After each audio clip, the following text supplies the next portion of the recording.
संस्कृति जोगाउनुको लागि पनि त्यो संस्कृतिसँग सम्बन्ध जोडिएर त्यो संस्कृतिको दायित्व बोकेको संस्था चाहियो। त्यो राज संस्था नै हो।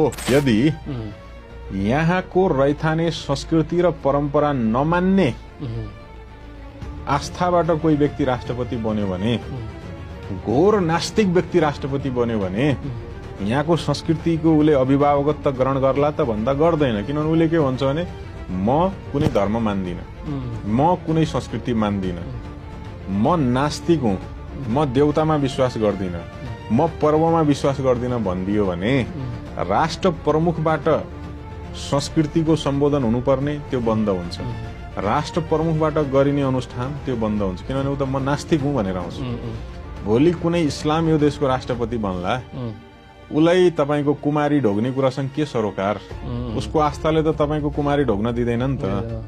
भोलि कुनै क्रिस्चियन चाहिँ राष्ट्रपति बन्ला हैन, ऊ तपाईको यो खड्ग साट्ने जात्रासँग उसलाई के सरोकार?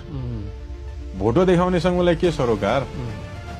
जहाँनिर राष्ट्र प्रमुखले गएर ढोग्नु पर्ने हुन्छ ऊ किन ढोग्न जान्छ? किन उसको त त्यो संस्कृति उसको हुँदै होइन, त्यो आस्थाको ऊ हुँदै होइन।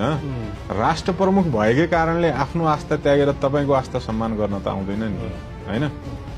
जब अहिलेका राष्ट्रपति त आफ्नो राजनीतिक धार र प्रणाली छोड्न चाहिरहेका छैनन् भने भोलि इसाई अथवा इस्लाम राष्ट्रपति बन्यो भने उसले आफ्नो आस्थाको निषेधलाई बिर्सेर तपाईका लागि ढल्किदिन्छ, तपाईका लागि झुकिदिन्छ भन्ने कुरा होइन। त्यो कारण संस्कृति जोगाउनुको लागि पनि त्यो संस्कृतिसँग सम्बन्ध जोडिएर त्यो संस्कृतिको दायित्व बोकेको संस्था चाहियो। त्यो राज संस्था नै हो।